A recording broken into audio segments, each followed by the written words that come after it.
Hello and welcome to tonight's live, all about career change and how to do it if you don't know what you want to do. So if you're joining me, do say hello and let me know you're here. I know there's a little delay between me going live and people actually coming on. But if you are arriving, just let me know that you're here. Give me a little wave. Let me know that you can see and hear me. Always a little bit worrying when you first come on, if everything's working okay, if the tech's doing what it's meant to do. So do say hello if you are here live. Give me a little wave, give me a little hello, and let me know that you are here with me. So I'm very excited about tonight. I'm very excited about talking to you all about career change. And I'm hoping that we're going to have a good turnout. I think Katie told me that nearly 100 people had registered for the session, which is fantastic and just shows how important this topic is for people. So yeah, I can see that a few people are coming on. So if you can just give me a little hello, just so that I know everything's working and that you can hear me and see me, that would be fantastic. So just say hi. I'm not going to start straight away because there is a bit of a delay for people coming on. So oh yeah, hello, fantastic, little thumbs up, thank you very much. Katie's here. Hi Katie, lovely to see you. Brilliant. So if you're coming on, just tell me kind of where you are with your career change at the moment. So have you got no idea what you want to do? Have you got a few ideas? Do you know what you want to do, but you just don't know how to do it? So just let me know kind of where you are with your career change at the moment. Let me know kind of what stage you're at, if you like, because that would be really useful. Okay, so some people are definitely saying no idea what I want to do. So just let me know as you come on what stage you're at with your career change. So no idea, few ideas, know what I want but don't know how to do it. And while people are joining, okay, someone's got a new job but not their area of interest. Okay, that's tricky. So you're already thinking about change, I'm guessing. I'm really excited about being an expert coach in the Flexible Working People Facebook group, specialising in change and confidence, which are two of my passions, and helping you to get the kind of flex that you need. You know, I've worked 3 days a week, 4 days a week, job share, full time. Obviously now I've got great flex in my current situation as a business owner. So I know how important it is to have that flexibility to make work and life work for you. So I'm really excited to be partnering with Katie to support you around some of those big career challenges, particularly around change and confidence. Okay, so brilliant. Lots of people are joining now. So if you're joining, just let me know where you are with your career change. No idea, few ideas, know what I want, but don't know how to do it. Someone's saying they're totally flummoxed, skill set and childcare needs do not align. Yeah, definitely. Safeguarding doesn't tend to work well as part-time school run. Yeah, it's very tricky, very tricky. Now, unfortunately, I can't seem to see people's names, so I'm sorry I can't attribute the comment to who's saying it because it's not actually letting me. I think you have to give permission for Facebook to use your name in the comment you're commenting. But anyway, we'll manage that. Okay, so what I'm going to talk to you through tonight, I'm going to talk you through how to navigate your career change successfully. And by the end of the live, you'll be clearer about the steps you need to take. And I've also got a special offer for you at the end of the live. So do stay on till the end when we're also going to have Q&A. So I do want it to be an interactive session as much as we can be. And I will be asking you questions throughout. But, you know, I'm really happy for you to post comments or questions as we're going along. If the questions kind of work in terms of the flow, I'll answer them there and then. If not, we'll answer them at the end. But I do want you to kind of feel that you can, you know, get what you need from the session. So please do, you know, post a comment, post a question, really happy with that. And I just kind of want to also encourage you to think about how you can be really present in the session tonight. So we're going to be live for about 45, 50 minutes. And I want you to think about this as being a gift to yourself of 45, 50 minutes to think about you, think about what you want from your career. So if you were thinking, well, I'll listen and I'll do the washing up, or I'll listen and I'll check some emails, maybe have a bit of a rethink so that you can really kind of engage with what I'm going to talk you through and really think about where you are and what you need to do to make your career change successful. So just relax, grab a cup of tea, grab a notebook if you want to, and the session is going to be recorded. So if you're watching on replay, hello, and just do #replay. If you've got comments and you're watching on replay or questions, just tag me in and I will come back and answer those questions later on. Okay, so if you're just joining, welcome. And I'm just saying, let me know where you are with your career change, whether you've got ideas, you don't know what you want to do, or you're feeling a bit stuck. And I'm just going to quickly tell you a little bit about me, because this is my first live as one of the expert coaches. So I have been a coach now for 15 years. I specialise in career change and career confidence. I did a master's in career coaching about 6 years ago, and I really, really love what I do. Before I was a coach, I was an HR director, so I've got that kind of employer perspective I can bring to my coaching as well. And I'm really passionate about women being able to have a successful career on your terms. So making your career work for you and getting fulfillment. So not feeling that you're kind of stuck or trapped in a role, that you can actually find something that is going to light you up and going to give you what you need from your career. So that's kind of my passion. And I have changed career 3 times in my lifetime so far. So I will talk you through that as well. So you can kind of see what my experience has been of career change too. So when people come to me for career change, it's usually because they've felt like they've fallen into their career and it's not really working for them anymore, or they never felt their career has worked for them, or they've fallen out of love with their career, or they're feeling stressed and completely burnt out, or they just don't get anything from it. They want more meaning from it. And maybe that kind of resonates with you. But, you know, it is tricky. Career change is tricky, but the research says that we could have up to 5 different careers in our lifetime, which I just think is fantastic, because it means we can reinvent ourselves. We don't have to be stuck doing something unless we've chosen to be on that pathway and it's really working for us. And, you know, I think it gives you that kind of freedom to think, okay, this isn't it. I can make progress and change things. And, you know, you probably know the stats. We work for 92,000 hours in our working life, which is a huge amount of time. So we definitely want to be doing something that is going to light us up and, you know, give us joy and satisfaction. But I'm not going to lie that career change is super easy. It can be challenging. So let me know in the comments what you feel your biggest career challenge is around change. While you're doing that, I'm just going to share some of the things that I know from working with clients on career change for the last 15 years, is that it can be really overwhelming. The choice out there just feels like, oh my goodness, I could do anything, but how do I choose what I want to do? Or it feels like a complete blank page. You've got no idea at all. Or you're just stuck. You don't know how to move forward with things. Or you're scared. You're going to make the wrong decision and actually end up in a worse place. Or you've got some fears around maybe leaving something that has felt, okay, this is my profession, I've invested in it. How do I leave it now? Or, you know, worrying about what people will think about me changing careers, or having that kind of loss of identity. So let me know what your biggest kind of challenges when you're thinking about career change. Do any of those kind of resonate with you in terms of how you're feeling about your career change right now? Because, you know, I want to kind of normalize it, you know. We don't, as humans, like change particularly, you know, that our brains don't really like uncertainty. And if you're thinking about change of some sort, then you're going to be, you know, stepping out of your comfort zone.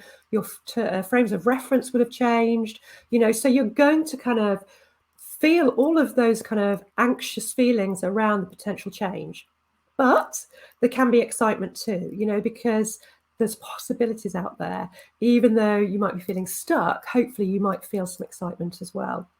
So, let me know how you're feeling about your potential career change at the moment. That would be brilliant to know that. Because what we want to do is we want to get to a place where, can you imagine what it would feel like to have a career that makes you feel amazing? Because that's what we want, isn't it? To, feel like you're fulfilling your potential. Okay, so someone's saying they're confused. Yeah, confusion is definitely, where do I start? What do I do? How do I find out what I could do? That confusion definitely kind of plays into it. And sometimes that leads to paralysis as well, of kind of just procrastinating about what you're going to do. But you're in the right place tonight, because I'm going to talk you through my 5-step process that's part of my signature program that will help you actually kind of be able to move forward in your career change and make a robust career decision that is going to be the right thing for you. Okay, someone's saying age. Okay, so yeah, that can often come up for people in terms of, is my age going to be a barrier to me changing careers? Well, let me tell you, I've worked with career changers in their 30s, in their 40s, in their 50s, and in their 60s. So, I believe age is not a barrier unless you let it become a barrier. We can't do anything about it, unfortunately. We can't change how old we are. So, we just have to be able to navigate it, which kind of leads me into the 2 things we need to think about when we're thinking about a successful career change that we need to pay attention to. And that is the kind of practical, so the how and the what, getting that clarity, which is really important, but also the emotional. So, mindset, confidence, and motivation. Because if we have the clarity, but we don't have the motivation, or we don't feel confident about it, or our mindset feels quite negative, then that change is going to be a much harder pathway to go down. So we have to pay attention to both the emotional and the practical when we're thinking about career change. And we're going to touch on both of those tonight. So we've got some comments coming through. So resonates a lot. Worries and fears about if I will make it in the new career. Yeah. Also don't like the old career. Trying to work on my career change for the last 3 years, challenging with a disability that can be restrictive. That sounds very challenging. And actually, research says that people can take up to 2 years from first thinking about career change to actually making it happen. So, it's not always a quick thing to do. Got offered 2 dream jobs, and then employers had amnesia for the flex arrangements we'd made. Feel like I dragged my kids along the roller coaster, and the guilt is immense. Yeah, it's really tricky, isn't it? Also, at the new career, we have to be willing to start at the bottom of the pay scale. Okay, we're going to talk about that a bit tonight as well, because that's often a worry for people, so I'm going to have to start again. Okay, so the second thing I want you to think about or be aware of when you're thinking about career change is that actually there are 3 types of career change that you could embark on. Now, often when we're stuck somewhere and we're thinking, God, I really hate my job, I just want to change, we feel like that change is going to be a massive change. But actually, there are degrees of change that you can consider. So there is a shift, a pivot, and a leap. And I'm going to just talk you through briefly each of those, because they're quite important in terms of what you decide is going to be right for you. So the shift, obviously, that could be either laterally into a different industry or sector, or it could be vertically up to a more senior role. So I had a client I worked with recently she was a secondary school teacher. She'd been burnt out. She'd taken 6 months off, thought she wanted to change completely. But when we unpacked things, we realized actually at her core, she still really loved what she did. She loved being an expert. She loved her subject, but she needed stretch. So she actually decided to go for a head of department role, so a vertical move, and interviewed a couple of weeks ago and was offered the job. And she hadn't had an interview for 5 years. So, brilliant. She didn't have to make a massive change. She just made a shift. So then the pivot, which is where it's a more than a shift, but it's still aligned to what you've been doing. So, for example, I had a marketing manager who, again, thought she was going to make a massive career change, but actually decided she really wanted to be using her marketing skills, but closer to the impact. And so has become an employee engagement manager, where she's actually having an impact on employee well-being, on satisfaction, and on productivity in the organisation. And then we've got the leap, which of course is where you make a complete shift. So I've got a client that I worked with a couple of years ago who's a director of comms, who's become a speech and language therapist, or she's trained to become a speech and language therapist. So you can see the strands that link it, but it is completely different. And it's important to recognize that actually it doesn't always have to be a leap, that there can be different degrees. So my 3 career changes were one of each of those. So I did a shift when I moved from my corporate role in HR to a role in HR in the voluntary sector. I did a leap when I left my HR director role and became a career coach.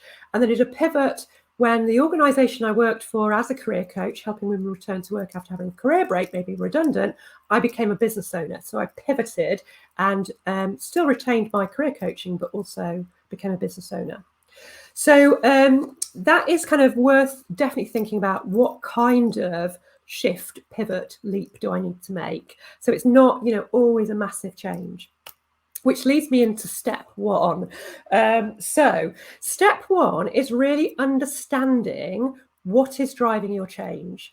Because when we're unhappy in a job, we think everything's got to change, but actually what we want to do is do an audit of what is going on for us right now. So we can really understand what is causing the unhappiness, what is causing the stuckness, why don't we like what we're doing anymore?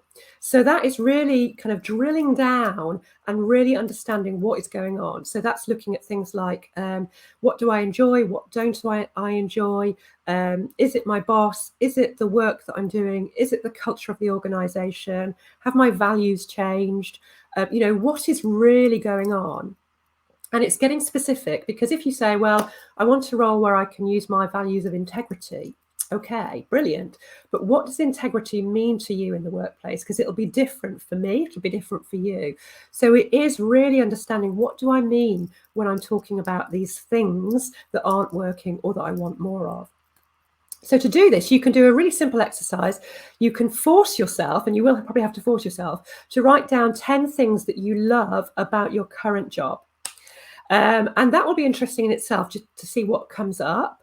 But it also reconnect you with the things that actually you have enjoyed, that you have achieved in your current role or current career. And then to ask yourself, what would make it perfect? Because that will give you the clues about what's missing. So if your answer to that is, well, a boss that appreciates me, that's going to give you an indication, well, maybe it's actually my boss's relationship that is causing me to want to leave my career. The stats say that 70% of people leave their boss, not their job. So it's definitely kind of worth exploring. And also asking yourself the question, am I a different person to when I chose this career?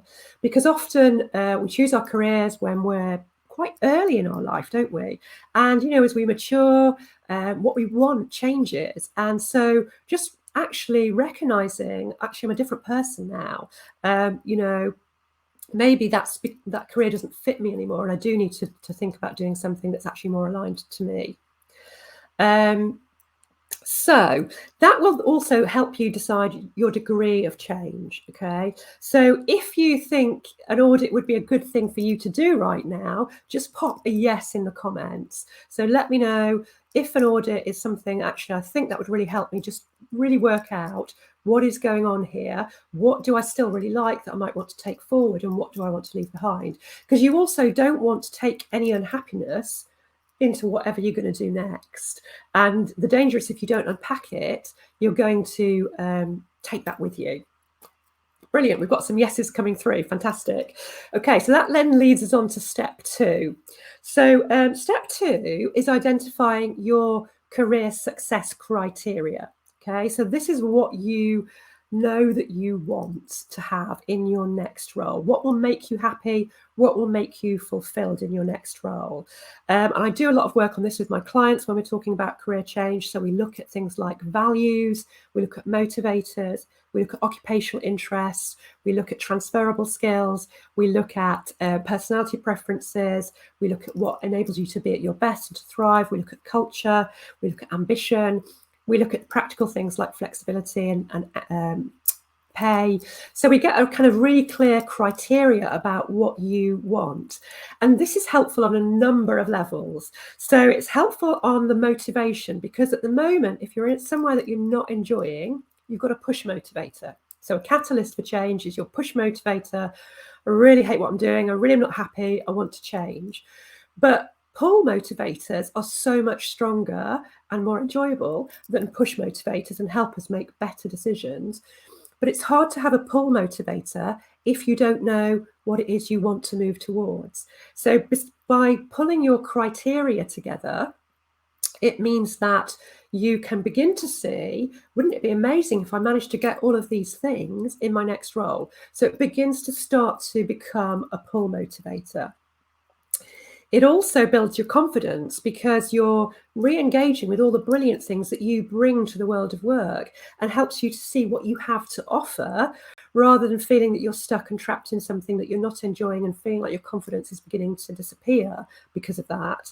And obviously it gives you criteria to be measuring potential roles against. So it helps you kind of manage overwhelm, because if your temptation is to log on to Google and go, okay, what could I do, and get overwhelmed with potential jobs that are out there with nothing to benchmark them against, that can be really paralyzing. So if you're doing that, I would say stop. Don't do that until you've done your criteria and got really clear about your criteria for your next role, because having really great self-awareness about what you want and need is a really way to make a robust choice in your career. So let me just check. So Katie said it really helped me to redefine what success looked like for me at the later stage of my career. Yeah, I mean, it's really important that we spend the time creating this criteria, because otherwise we could just fall into something again that's not going to be right for us. And I think this is about you making a conscious choice about what you want for the next phase of your career. So I'm hoping you can see already that just having this bit of structure can help you feel that you've got more control of your career change, and it can lead you to more clarity. So we're going to move on to step 3 now, but obviously any comments or questions about steps 1 or 2, throw them into the chat. Happy to answer them. Step 3 is about visioning, because we need to be thinking a little bit about what we want for the future. So we need to be thinking about what we want in maybe 1, 2, 3, 5, 10 years time, because our short-term choices will impact our future. And I think sometimes when you're stuck, you're just thinking about the next role.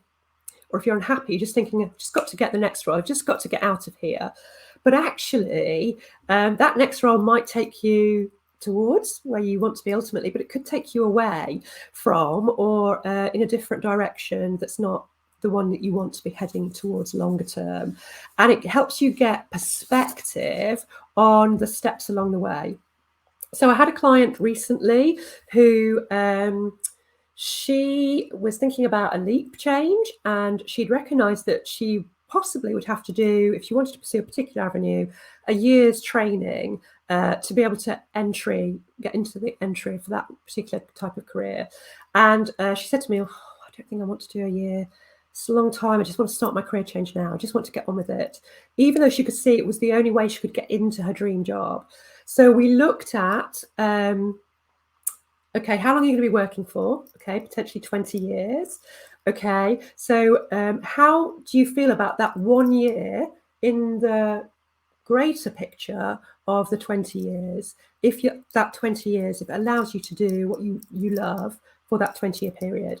And so it helped her just to go, actually, okay, if I get perspective on it, that is actually quite a short period of time for me to retrain, to then be able to do something that I really, really love. So by engaging with the vision, it helps you to get some perspective. The other thing about doing some visioning is that it helps to connect with your unconscious wants, because your conscious wants that we've perhaps explored in the success criteria are the ones obviously that you are aware of and the most top of mind. But our unconscious wants take longer to get to the surface, and sometimes need some help to get to the surface. And they're often where our kind of real heart lies in terms of what we really want for ourselves. So engaging in some visioning can really enable these to come to the surface. So there's lots of ways you can vision. So there's guided visualizations, there's vision boards, there's vision exercises that you can do to help tap into what do I want for my future self. And I'm going to share with you a client that I worked with quite a few years ago. She was a TV producer, and she again been burnt out, so she'd taken some time out to reevaluate what she wanted to do. And we did a guided visualization, and she had a really powerful response to the guided visualization. So it enabled her to really connect with the type of work she wanted to do. She wanted to work on documentaries. She could actually visualize the company that she wanted to work for that really pioneered and championed women in production. She could see the kind of office that she wanted to be working in. And it was a really powerful, really strong visualization for her. And then from there, it enabled her to develop a strategy about how to get what she wanted in terms of her positioning, her visibility, her connections, her network. And also part of her visualization was about having a baby, because she knew she wanted to start a family within the next sort of 3 years. So she wanted to be able to kind of position herself so that she could have a family and maintain her career in an industry that is not known to be very family friendly. And she made it happen. She made that happen. Within a year, she'd got a job in LA, working for the organization that she'd visualized, kind of in an office that she'd visualized too. And it wasn't exactly in her dream job yet, but she'd kind of made all the connections. She'd established herself. She'd got a reputation that she was building. And then she became pregnant after about a year and is now on maternity leave, but has kept that door open because she had that really powerful visualization about where she wanted to be. So I would definitely kind of recommend tapping into your future self, both to get perspective, but also to be able to really tap into what you want in terms of that unconscious level. If you've done a visualization before and you've had a great experience, pop it in the chat, let me know. Or if it hasn't worked for you, let me know, because they don't work for everybody. And there's maybe different ones that you could try in terms of accessing that. Let me just check the comments, because someone's posted quite a long comment here. So working in industry, employment drought, don't really want to leave the industry as a fire me has recently been relit. Okay, brilliant. Work for many months, need to pay the bills. Torn which way to go. Also don't know about them, nor do I have the same passion for any of the potential routes. Some ideas would mean complete change. Okay, yeah, that's difficult, isn't it? But I think you've kind of got your answer in your comment, but we'll maybe come back to that one at the end of the session in the Q&A. Okay, so yeah, let me know what you think about visioning, if you've tried it, if you're up for trying it. And we'll move into step 4, because I'm just also conscious about time.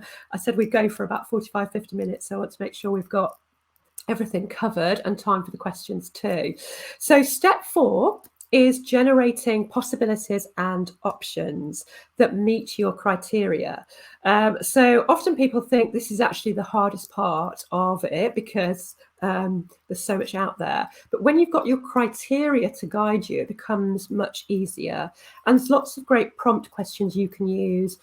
So you can ask yourself, okay, whose job do I really envy that I know in my social circle? What would I do if I had no money? If I had money and money was no object, what would I choose to do? What you could ask people around you what they think would be a great career for you. People you trust, obviously. And there are other prompt questions that you can use to generate possibilities. This is important to be able to identify, to have a brainstorm around possibilities. And obviously, when I'm working with clients, one of my superpowers is bringing ideas to them around the possibilities, because of I'm plugged into kind of careers. It's what I do. So maybe doing it with a friend or somebody that you can bounce ideas around with could be really helpful as well in terms of generating those potential ideas. And then what you need to do then is to research and validate the 2 or 3 options that you're really interested in. Because you want to either, go, that's the one for me, it meets my criteria, or you want to dismiss it and look at something different.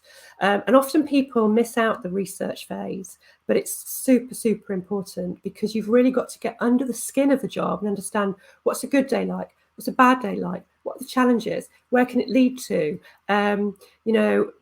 what kind of industries, is it portable, what's the longevity, is it going to pay enough, all of that kind of thing you need to find out.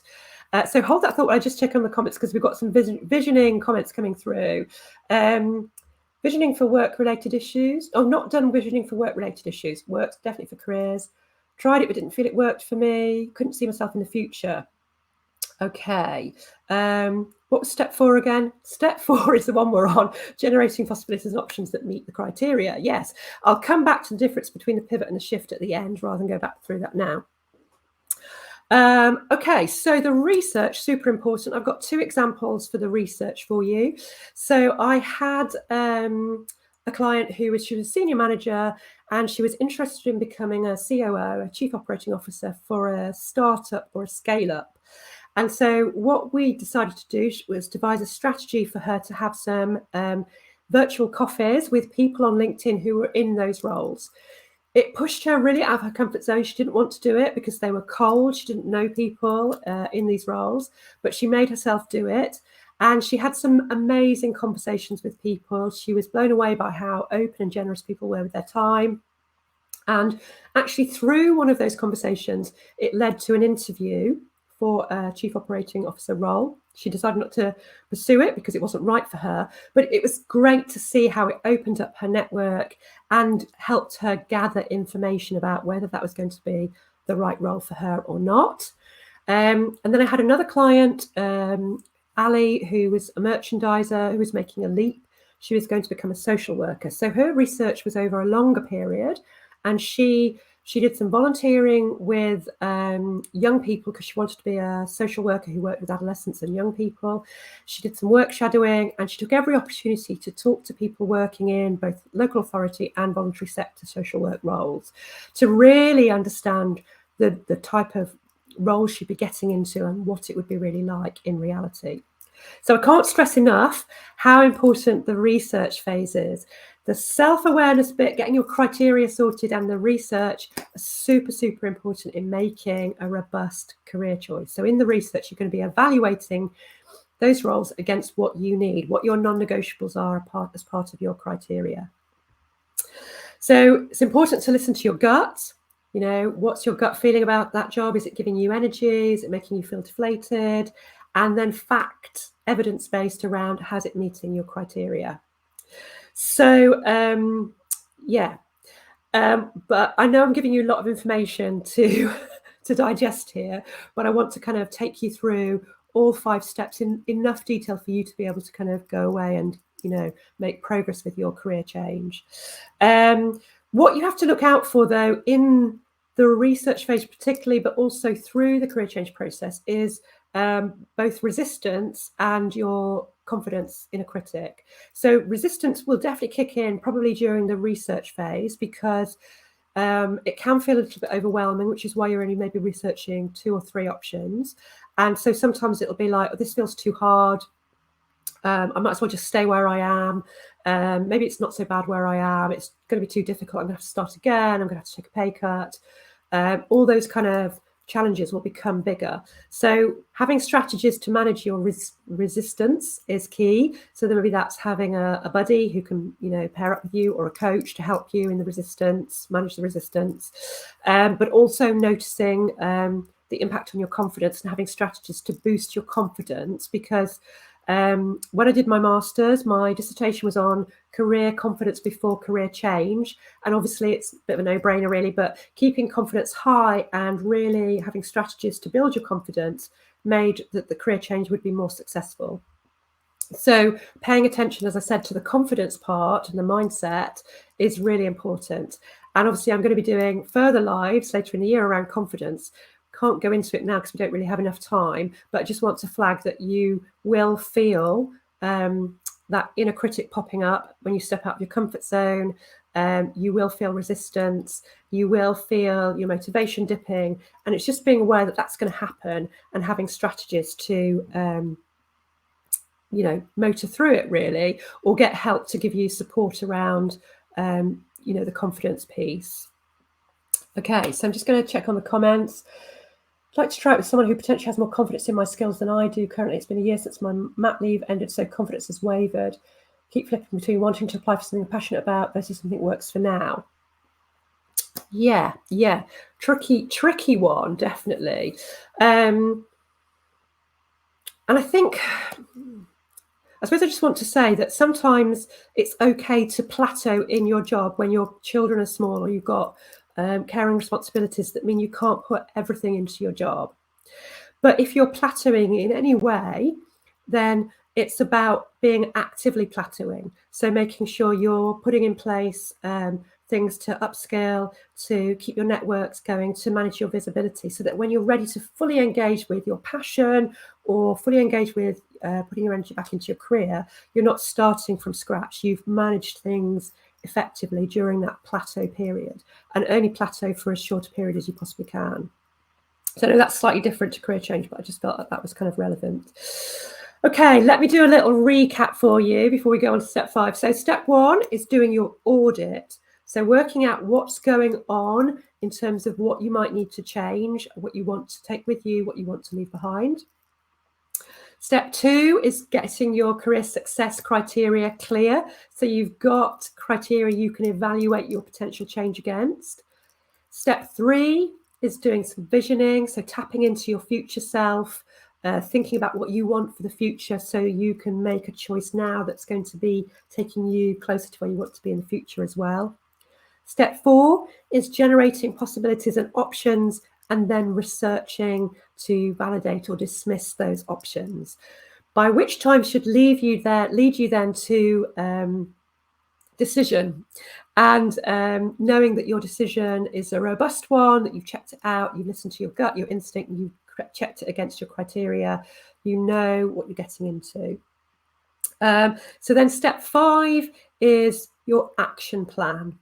Because once you've made your decision, you've got that clarity, you then need to have a plan to move you from where you are right now to get to whatever that change is, whether it's a shift, pivot, or a leap. And so your plan would cover things like plugging any gaps, skills, experience, connections, gaps to position you for your next role, and building up your network. It would be thinking about your job search strategy for getting into your new career. It would be thinking about any retraining or qualifications you might need to get. It would be thinking about your confidence and mindset and that piece that we've talked about. And it would also be thinking about creating space to be able to make your change happen, because we all lead really busy lives, and sometimes our careers and ourselves can fall to the bottom of the pile. And so if you're serious about making your change happen, you do have to create space to allow yourself to do the work to make it happen. So all those things like the work we've talked about tonight in steps 1 to 5, but also doing the job search, doing the skills gap filling, all of that. So it's the action plan that is, actually going to take you, once you've got the clarity, to where you need to be. Okay, let me just check. Having been an extended career job, is it better to work towards a career I really love, or just get a job that pays enough to pay the bills in the first instance? I think you're saying having been on an extended career break. Is that right? Is it better to work towards a career I really love, or just to get a job? My personal view would be to work towards a career that you love, but seeing, whether you can do that with, being able to obviously pay the bills. Depends what kind of, how big a change you're going to make. Okay, we're going to get into the Q&A in a minute. So start thinking about all the questions you want to ask me. Hopefully you've kind of seen that those 5 steps that I've taken you through is kind of leading you to feeling that you've got more control, that you've got a clearer pathway to making your career change happen. And what I'm going to just talk you through now is my special offer that I have for you, which is only for people in the Flexible Working People Facebook group. And that would be if you're kind of serious about moving forward in your career change and you're tired of trying to do it on your own, or you're tired of kind of thinking about it and you want some help to manage your career change, so you'd like to work with me one-to-one through the steps that I've taken you through tonight, then I'm going to offer 20% off my career change program, which is called the Career Energizer, because we really energize your career change and make things happen in it. So I'm going to pop a link in the chat, which I've forgotten to get up, so I'm going to have to do that in a minute. I'm going to pop a link in the chat to book a call with me. So if you think, actually, I would like to kind of explore whether this is right for me, then book a call with me first. I will tell you if it's not going to work for you or if it's not right for you, but you can book a call and have a conversation with me about whether the career change program that I run is right for you. It is one-to-one, it's not a group program, and you will get 20% off. So it's normally £1,450, but you would get £300 off if you are a member of the Facebook group. So when you book your call, just put FWP in when you book it, so I know that you've come through the webinar tonight. And that offer, that 20% off, will be available for 2 weeks. So you don't have to book the call tonight. You can book the call within the next couple of weeks. And then obviously we would start at a time that works for you. So if that's something where you think, I really want some help to get to where I need to be, and I want someone to help me work out what that career change is going to be, where I'm going to be in a job that I really love, then book a call. I'm just going to try and get my call thing up now. Let's look at the questions. So just bear with me for 1 second, if you don't mind, while I just get the link up for the call. Note to self, need to do this before. Okay, here we go. Actually, because I'm using StreamYard, I can't post the link in the comments right now. So I will post the link in the comments in the group after the live's finished. Okay, fantastic. Let's go to questions. Okay, so it's been invaluable stuff so far. Thanks for sharing with us. Really appreciate your time. It's been really illuminating. Brilliant. Thank you for joining me. I love talking about career change. I probably could talk about it for hours. So it's good that I've managed to kind of keep it to 30 minutes or so. So Katie's saying it so helps break it down like this. Yeah. How long is the course? So the course, it's 5 sessions. So each session is obviously mapped to the things I talked to you about. So it's about 8 hours of coaching in total. Each session is about 90 minutes. So we do deep dives, and there's lots of tools and exercises we use pre and post sessions. Okay, yes, the pivot and the shift. Let me just remind you about the pivot and the shift, because that did come up. So the shift is basically you're staying in your current role or your current profession, but you're going to do it in a different way. So you're either going to change sectors. So remember, I was in HR and I moved from the corporate sector into the voluntary sector. So I kept my profession, but I shifted into a different sector. That is a career change. Or it might be that you are shifting upwards. So remember, my example person was a geography teacher who became a head of department. So again, that is a career change. You are making a change in your career, but you are just shifting, staying in the same profession. Whereas a pivot is it's a degree of change. So you're not completely you're not doing something completely different. You're doing something that's kind of aligned to what you've done previously, but isn't so radical a change. So my example here was the marketing manager who became an employee engagement manager. So they were using a lot of their kind of campaign planning and communication skills, but applying it to employee engagement. So working obviously on well-being and communication and productivity and staff satisfaction, employee satisfaction. So I hope that explains the shift and the pivot. It's sort of degrees of change, really. So I hope that's useful. Do let me know if there's any other questions. I'm just going to quickly scroll back and see if I've missed anything. Because some of your comments were brilliant comments, but some of them were quite long for me to read quickly. So keep flipping between wanting to apply for something I'm passionate about versus something that works for now. Yeah, I think I covered that one, didn't I? So visioning, I don't think we've got. Okay, I don't think we've got any other questions coming through. I suppose actually just to say briefly, because I didn't touch on this, was about taking a pay cut. So sometimes people think I'm not going to make a change because I'm going to have to start at the bottom, or I'm going to make a pay cut. Now, there will be times when that is a reality because of the type of change that you might be making, but it doesn't always have to be the case. And if you are having to take some sort of pay cut, it is about thinking, okay, how can I fast track once I'm in that profession? If I'm having to either maybe do a sideways move or slightly down to get entry into that profession, I want to be not staying there for very long. I want to be fast tracking to get up to where I want to be in terms of pay. So it doesn't mean that if you are taking a pay cut, you're going to be stuck at that level and never get back to where you wanted to be. Obviously, if you're leaving somewhere like financial services and going into the voluntary sector, you are going to have to take a pay cut because those there's just not comparable. So it is thinking about the sectors, but the voluntary sector can pay, very comparably as well, particularly some of the larger organisations, particularly in senior management roles. So, it doesn't always have to be, okay, I'm going to have to go back and start earning 25, 30K. So I hope that's helpful. So I'll stay on for a couple more minutes. If you've got any more questions, do pop them into the chat.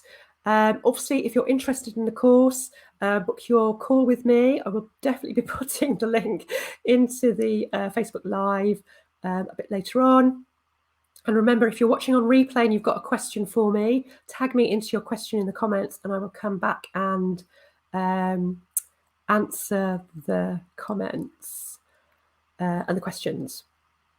So thank you for staying with me. It's been a fantastic evening. I've really loved talking you through career change. Just remind you of the steps while we're still on. So you've got do your audit, work out what's not working, what is causing you unhappiness, work out your career success criteria, do some visioning, tap into your future, what you really want, generate some options and possibilities and do some detailed research, watch out for resistance and confidence mindset, and then make a plan of how you're going to make that change happen. And, I'm going to be popping into the Facebook group, obviously, answering or making comments on people's posts as well. So I will see you in the Facebook group. Okay, we've got a question coming in. Would psychometric tests help to understand your current skills and interest? Not sure if you're able to see my questions. Actually, that's weird. No, I couldn't see that question. Thank you, Katie, for posting that. So basically, psychometric tests or tests of any kind can be helpful at sort of being useful to reflect on and understand what's coming through. But often with those things, you need to debrief them to really understand what that actually means for you. Because when you're answering them, you're in the moment, and then we've got to think about, okay, how does that apply? So if you have identified, okay, I've got an interest in climate change or sustainability, we need to understand what does that really mean. So I think tests are useful, and I use tests in my program. And I don't use psychometrics, but I do use personality profiles, and I do use tests that help you work out your values, your motivators, those occupational interests, those kind of things. So definitely they can be useful, but you need to really understand what's going on there as well when you get the results. So I hope that's helpful. Brilliant. Okay. So any other questions, do pop them in. If not, I will definitely see you in the group. And hopefully I'll be talking to some of you on potential calls as well to make your career change a reality. But keep plugging away, don't give up, because remember, you can have up to 5 career changes in your lifetime. And how exciting is that? And you don't have to stay stuck. You can make positive changes in your career. So I've really loved talking to you. Thank you so much for being with me on a Wednesday evening. And I do look forward to seeing more of you in the Facebook group and supporting you over the next year or so.